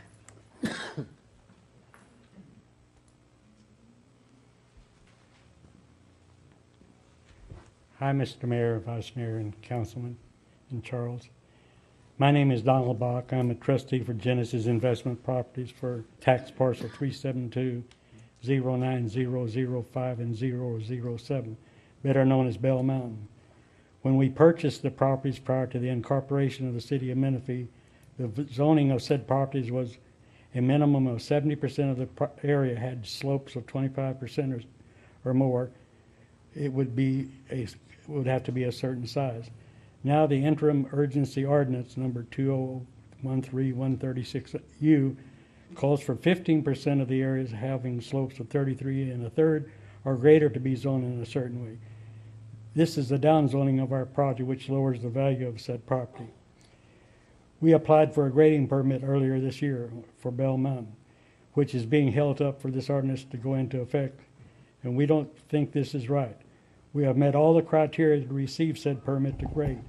If not, why do you need this other ordinance if you can deny us this permit? The permit, we are asking for a check. Give you a check, which was to the city. Said check was cashed for the permit. I believe Mayor Scott Mann at the last council meeting stated that somebody had applied for a hilltop or ridgeline grading permit. It must be us that he was referring to, since no other grading permits for hillsides or ridgelines have been applied for or received this year. We have Bell Mountain in escrow with a condition that we must be able to obtain a grading permit for the top of Bell Mountain. If unable to obtain this grading permit, we will be damaged. We have met all the criteria of said zoning ordinances from Riverside County, which was adopted by the city of Menifee upon their incorporation. And then the next thing is, do you intend to adopt the CEQA, findings of facts and environmental report? Are there any changes that need to be made? On one of your charts in that environmental study, It says Community Development Department intends to make Bell Mountain a permanent open space for the city. How can this be? No open space was voted down at the last meeting. You guys decided not to have any open space conservation in the city. Now, this is what's in that environmental report. And I got the page if you don't know where it's at. We went through it and read all the pages. So none exists within the city of Menifee. And also we met with Vice Mayor Edgerton at a meeting one day last week. And he says the city does not want any property. They don't want to pay taxes. They don't need any property. So nobody wanted Bell Mountain. And now they're, in this report, it says that it has to be an exclusive property for the city of Menifee. Seems the city wants... Mr. Buck, that's your time. The city wants nothing but to control everything, as John D. Rockefeller said. Thank you. Excuse me, just a correction for the record. Sir, if I recall, I said to you, I wasn't sure the city would even be interested in taking that property, that you would have to review that with the city manager and staff. I would not have said that as an individual True, council you did person. say that, sir. No, But you also said the city wanted no property, so they did not have to pay any taxes or have any upkeep. You did say that also. Thank you. Can I Well, enter then this we into the records? we disagree on what happened We at the agreed to meeting. disagree. I don't speak for the council, sir. I tried understand, but to, we you agreed to came and asked disagree. me for advice. Anyway, this is not the place for a discussion. Can I enter this into the record? Your testimony's already been entered. Okay, thank you. Do we have another speaker on this item? No, sir. Very well. Council, we're inside the rail on this matter at this point. Do we have any discussion? Mr. Denver? I don't want to go through all this again. On the other hand, is there anything that was just said that's so? In other words, aren't we right back to where we were, where we're simply going to come up with an ordinance so that it makes more sense so that he can build on his property? Isn't that the up and down of it? Yes. That's correct. And the current moratorium does recite the existing provisions of the general plan that is in effect, that has been in effect from the beginning in Menifee, and that precludes some of this stuff already. So, and that general plan, even though you have adopted the new general plan, is still in effect until the new general plan becomes effective. But So not really, because we're putting a moratorium on it. That's correct. And, That's correct. and just to make sure I understand, I'm getting better, then isn't it's possibly true what he said, we might change 15% to 20% or little things like that. There may be a change down the way. Right now, we are just preserving the status quo. And you're simply slowing things up so that we can get the ordinance built. But how long will this ordinance take? 6 months, right? No more than? I don't know, Mr. We do not anticipate it would take more than 6 months. As I said, we've already, the commission and staff has already begun this process, and it was very nice progress at last night's meeting. So you're probably looking at 4 months, maybe 5. Mr. August? I would like to concur with what Mr. Leclerc said. I went to the Planning Commission meeting last night, the workshop last night. Oh, Mr. Bach was here, but there was 2 other property owners here, and you spoke last night. And I got a very, very good feeling from everyone on the planning staff under the direction of Mr. Leclerc. And let me just read you a paragraph, and this is what I hope. This is what I hope happens. And this is what I hope our intentions are at the city, and this is where I think the Planning Commission was going last night. And like Mr. Edgerton said, nobody's going to win everything in this process, but this is where I kind of hope where we're going. It's my hope and expectation with the approval of the resolution of this moratorium is both the city and the property owners can now, in good faith, start a dialogue, and that the city will give the property owner every opportunity to present and advance a case for development of his or her property. And I saw that starting last night. So I don't know if we're going to get all the way for everybody, but we're going to start out in that direction, and that's my hope. So I'm going to vote for the moratorium. Would that be your motion, to adopt the moratorium? Is there a second? I'll second it. We have a motion and a second. Is there any additional discussion? Madam Clerk, call the roll. For the adoption of interim urgency ordinance 2013-136U for a moratorium in the issuance of permits or other approvals for development on hillsides, designated slopes, or ridgelines, declaring the urgency thereof. Councilmember August. Aye. Councilmember Denver, Deputy Mayor Edgerton, and Mayor Mann. Aye. Thank you. That carries. Thank you. If someone could notify Mr. Furman to please rejoin us in the council chamber.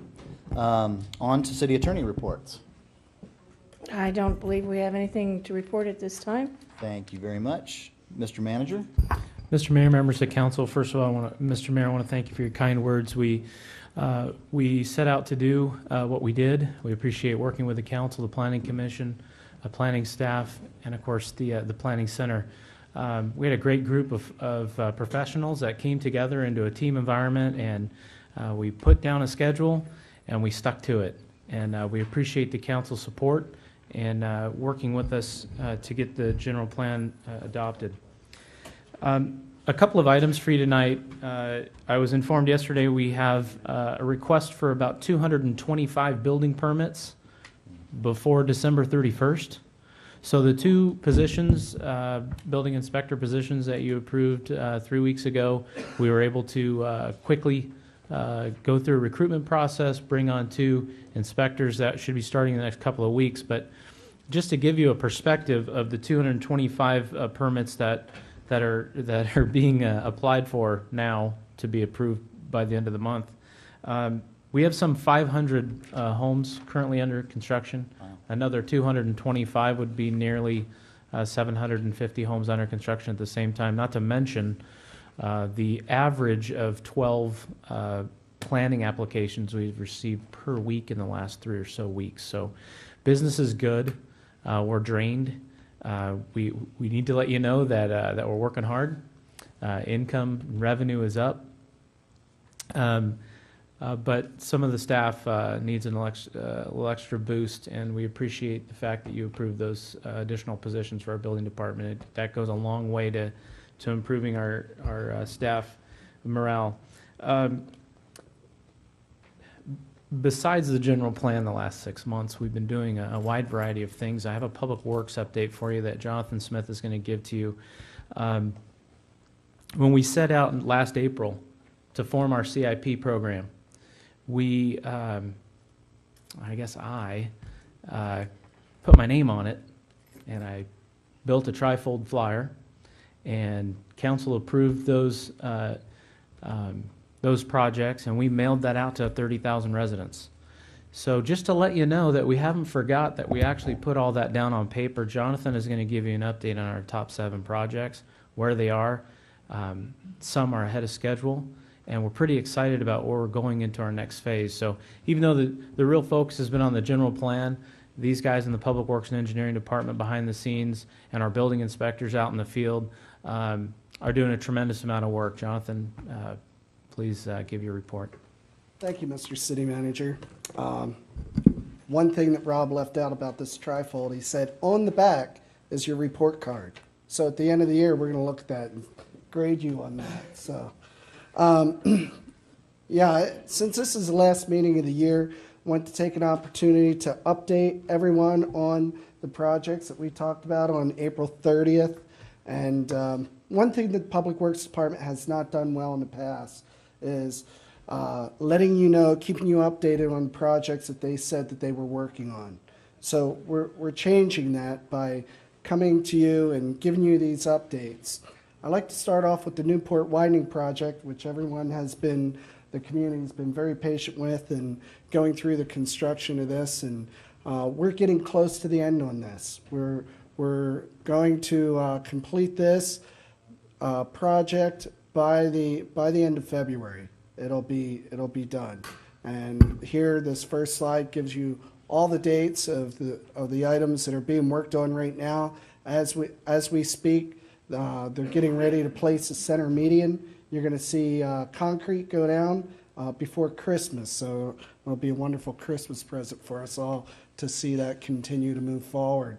The missing link, the other project that we've began just in the 8 months that we started this, that is on schedule, and that's going to be completed in March. You'll be able to drive your car through the whole length of Menifee Road, completing that important north-south connection in the city that we've all been waiting for.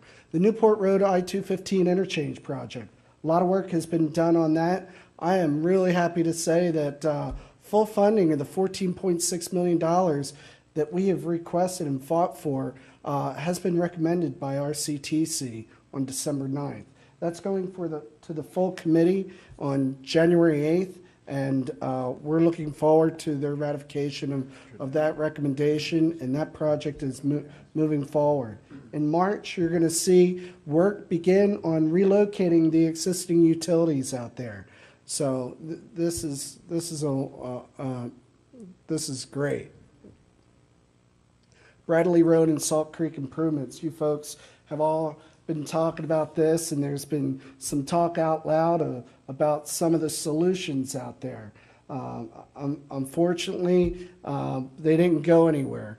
What we have done and what we're doing is we've taken a look at this area, and I've worked with people, consultants that have solved these kind of issues in the past. And we've come up with, I believe, an aggressive work program to come up with a design where we're going to have options presented to you in March. You'll be able to look at and decide what level of construction you want to do out there to improve this area. And when we're done, that roadway will be, you'll be able to pass through there when it's raining, whereas now, as you know, it floods out. And again, creating another north-south connection in the city. It's very important. And I'll add to that this situation is similar to Murrieta at Salt Creek. And if it may be that we'll be able to take care of two birds with one stone with this design. It may be able to be cookie cutter to that. So it might be able to solve that situation too. Holland Road overpass. We've been talking about that. The preliminary design is complete. We're going to put out an RFP for the final design on January 6th and select a design firm in February. So we will hopefully be under construction by the winter of 2017 and completing this in 2019. This is very exciting. We're getting into the final stretch on getting some plans and documents together to get this under construction. Now, I have a question. I'm sorry to interrupt. However, that is the timeline that was not presented to us in the workshop for this capital improvement program. To have this completed by the winter of 2019, that's 6 years from now. That's outside of the scope of our 5-year capital improvement program.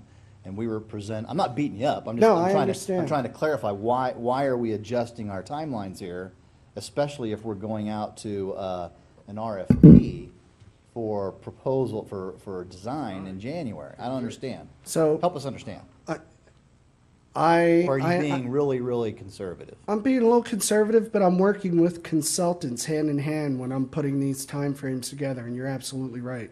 The date has changed on that a little bit. My goal is to deliver it sooner, but I want to be realistic too.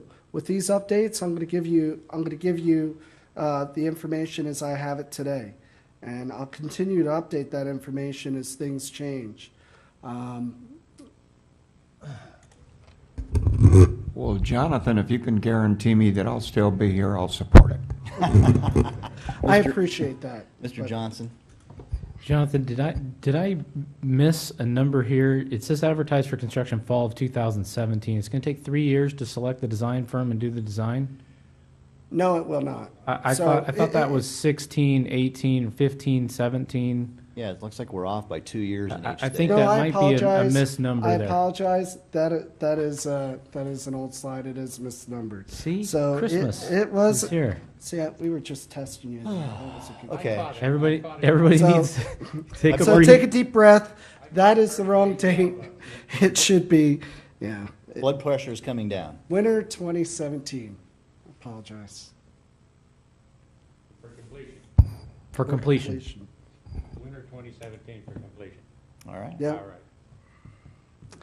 I will talk to the person to put that slide together. So, moving on. I will. Thank you very much. Scott Road I-215. Okay. Great thing about this is moving forward as well. $9 million has been allocated for the acquisition of the right-of-way. The right-of-way negotiations have already begun on this project. County's taken a lead with that. The cooperative agreement, as you know, has been signed with the county and the city of Menifee and the city of Murrieta. Negotiations for the utility agreements have already begun. What we've done here with Scott is take the lessons learned from the Newport Road interchange and apply them here to try to shave off a little bit of time that we're projecting for this project to be underway. So we are prepared to submit for in 2015 for the STIP grants, approximately 23 to 25 million. We're already putting together the applications for those grants right now. So we're gonna be prepared, and we're gonna go after that funding hot and heavy. McCall Boulevard I-215 interchange project, RFP for preliminary design and environmental is going to go out on January 6th. We're going to select a design firm in February, and we're hoping to have the preliminary design complete by 2015. And these are tight timeframes, but I have been working with consultants that have done this work in the past. They are aware of this project. They're already putting together their teams, getting ready to put in their proposal in response to the RFP. With that, that's the end of my presentation. I apologize for the little hiccup on the Holland Road overpass, but again, we are moving fast and furious on all the projects, keeping them moving and looking to make sure that we do meet these timelines as are shown on here. The, looks like so the RFPs for the design for both Holland and McCall are going out in the same month, January of 2014. That's correct. I'm sorry, Mr. Denver, you had your light on before Mr. Smith started speaking. Back to city managers, wait, hold on. Yeah. Back to the city manager's report. With those new permits that have been pulled, how many permits will have been pulled roughly in this calendar year in the city? That's a very good question. I don't have that right at my fingertip. I do know that we were 123% over what we did last year. Didn't we have, wasn't it something like 365? Oh, it's far greater than And that. then another 200 and something, maybe 600 maybe? What my point was that if we have 225 just in the month of December, and we already have 500 homes under construction, the industry's coming back. I understand. Does the fact of the necessity of the Holland Road overpass slow down Scott Road and/or slow down the potential of McCall, and then the next question, so you might as well deal with it now, is when do we have the Measure A, Line A going in, because somebody has to worry about Encanto overcrossing at that time, because as we all know, there's more plans pulled up in Romaland when waiting for Line A. And so does Holland Road slow us down on any of those? And I think it does. It shouldn't slow us down on anything. Isn't it because we have to use the money ourselves from our own funds? We don't have any matching funds at all? I think the first answer is no. It doesn't slow us up. We're doing everything at the same time. Right. And the benefit of what we're doing is Newport Road is fully funded, the widening. Menifee Road's fully funded. Newport Interchange will now be fully funded with the RCTC grant. Holland Road is fully funded in your CIP. We're not waiting for additional money or anything. Bradley overcrossing, fully funded. The only two projects that we have in our CIP right now that would not be fully funded would be Scott Road, the interchange project, which we're going to make application in 2015 for the next round of STIP money.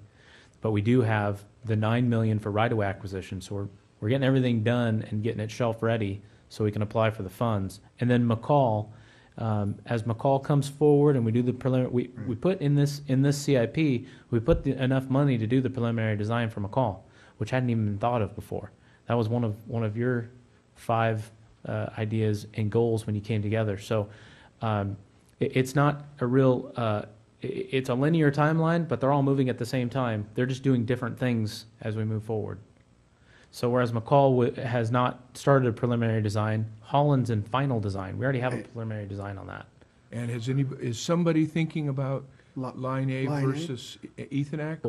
Line A is a separate project, and it's actually through the ADP and actually through flood control.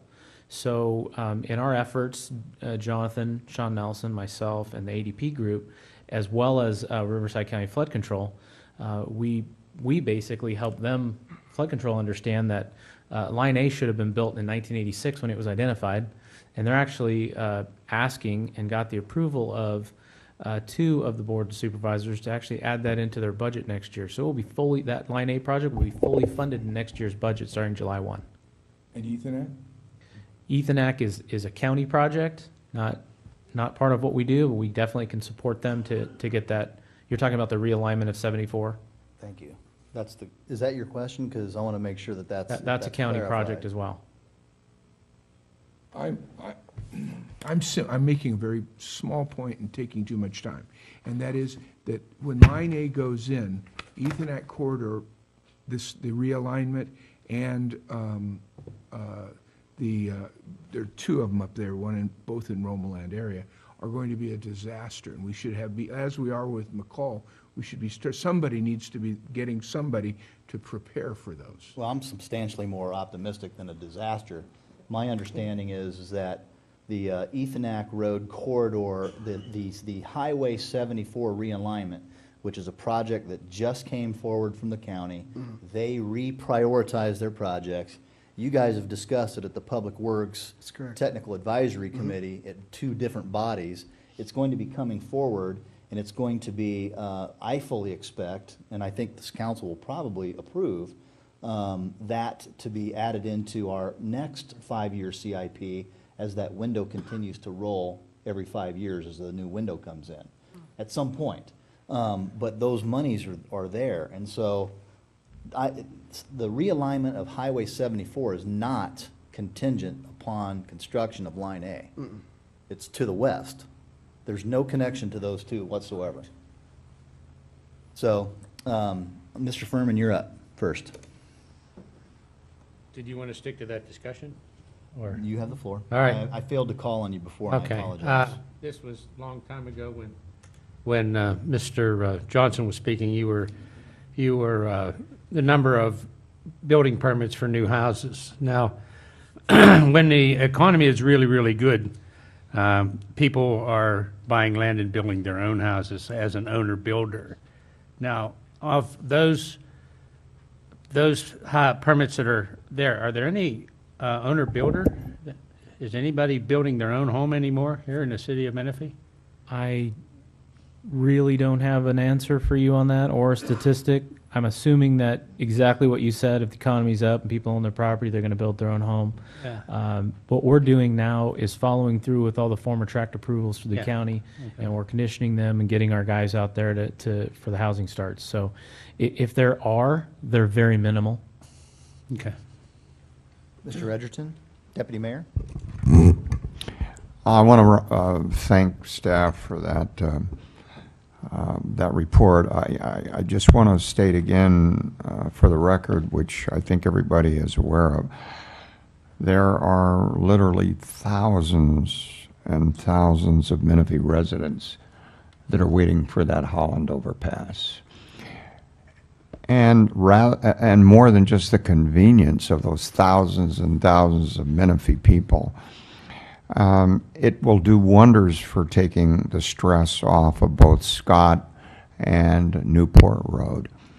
And we've had Sean, who is a consultant to our city manager, discuss what the Overland Pass did in Temecula. And it, in many ways, did the same thing for them that we would want it to do for us.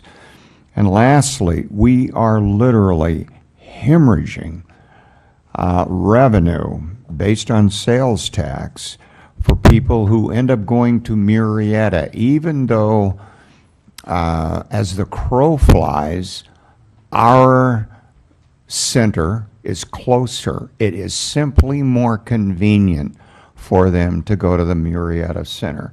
So from the standpoint of convenience for our citizens, from the standpoint of tax revenue, from the standpoint of requests that have been made again and again and again, from the standpoint of surveys for a lot of people, thousands of them, who put the Holland overpass as their #1 request, I do hope it is expedited as quickly as possible. And if anything comes up that makes it move more quickly, I would be supportive of it. Mr. Johnson? Thank you, Mr. Deputy Mayor. We hear you loud and clear. Staff is being mushed along as quickly as we can. I think one of the issues we've had in the past prior to the last year, because we've done an exorbitant amount of work together in the last year with council, with staff, was the fact that we prior just like to talk about things. Well, we've got someone here now who's not only talking about it, but putting requests for proposals together and getting specifications and getting this information out to people who are experts who will get that information back to us so we can make a decision. So we are getting those things done where we weren't before. We were saying, oh, Holland Road overpass would be nice. Bradley Road overcrossing, what are we going to do? We're going to put a pipe in? We're going to do a bridge? Well, you can talk until you're blue in the face of what we've done. We're solutions-oriented. We're action-oriented. And this guy is a man of action, as you've seen Charles Leclerc and Terry Willoughby and Julie Woodruff and Kathy Bennett and Julie Biggs. We're a team of action, and I think hopefully you can see a speck of that in what we've just given you in an update. But we will come back to you in January or February, and we're going to give you an update on everything that's coming in on the retail side. Because we talk about housing and we talk about those things. I don't have the statistics in front of me, but I can rattle off AutoZone, O'Reilly's, Fitness 19, Jersey Mike's, Applebee's, Five Guys Burgers. These are all in the pipeline right now. McDonald's is grading right now, and you know that McDonald's in Bradley is probably one of the hottest tickets around. So the same folks are developing the one on Newport. So things are coming, and we're going as fast as we possibly can because we know our life cycle. When we get our infrastructure done, things are going to explode. We're on the front end of that, but our goal is to continue to keep you updated and bring this information to council in an open forum because it wasn't done before. And so we want to make sure we continue to do that. So thank you for your support and your questions, and we appreciate it. Well, and I just would add, I'm very impressed. I saw Jonathan shave off 2 years in less than I was. So that was on purpose. Finally, I just have one other really neat bit of information. Yes, sir. Mr. August has a question first. I just wanted to say, since I see some of my people out in the audience tonight, or my constituents, I'm sorry, but there are thousands and thousands of people waiting for our sign for Menifee on Highway 215, okay? And I just want to tell you that the mayor this morning, meeting with Ms. Melendez and John Denver, they were really way ahead of me on all this, and it is, they are working on it. We're having some trouble with Caltrans right now, but they went, Melissa probably has some in with people at Caltrans in California, so we haven't forgotten that. And the mayor was really on top of that this morning. So was Mr. Denver. And I don't want to mention any more, but we also discussed caretaker status and a high number of parolees in Sun City, and the mayor brought that up, but I don't want to talk about it now. So anyway, but thousands and thousands. We want that sign. Yeah. Thank you, Mr. August, for that's absolutely important. And we did put those in front of her to ask for her help. Mr. Johnson? Two really great announcements about funding.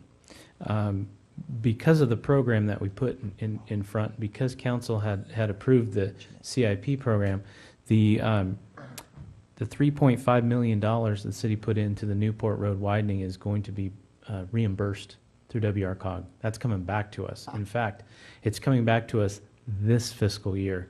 January, February, when it's voted on, that $3.5 million will come back to us. Secondarily, the Menifee Road Missing Link piece, which we had on our trifold brochure, but we didn't have a date because we weren't in control of it. Well, when we decided to pull those bonds on that project and the developer decided to go ahead and move forward, and the city council decided to put $1.5 million into that project of city funds to get that thing done, we're getting $1.5 million back in a Wow. reimbursement. We're getting that back this fiscal year. So the things that this council has done and the staff that we've put together and the team that we've created, we're not only getting things done, but we're putting our money out there and we're getting it back. And that's phenomenal. So thank you for your support. Wow, getting back $5 million in this fiscal year on projects that we front-loaded with our funds, that's an amazing story. So we can apply that to other things. So we won't spend it too quickly there, Deputy Mayor. Where's the press? He left, he had a deadline. He had a deadline. Well, very well, thank you so much for that update. Mr. Manager, is there anything else? Council members, do you have any future agenda requests? Hearing none, it is my, Madam Clerk. Just a reminder that we'll adjourn this meeting to the 8th of January regular meeting. Very well, that has been recorded. We are doing that. And as we adjourn the meeting to the meeting on January 8th, we're also adjourning this meeting this evening in memory of Miss Margaret Nicholson, also known as Margie or Grandma Margie, as she was known in the Kathy Bennett family. We are adjourned.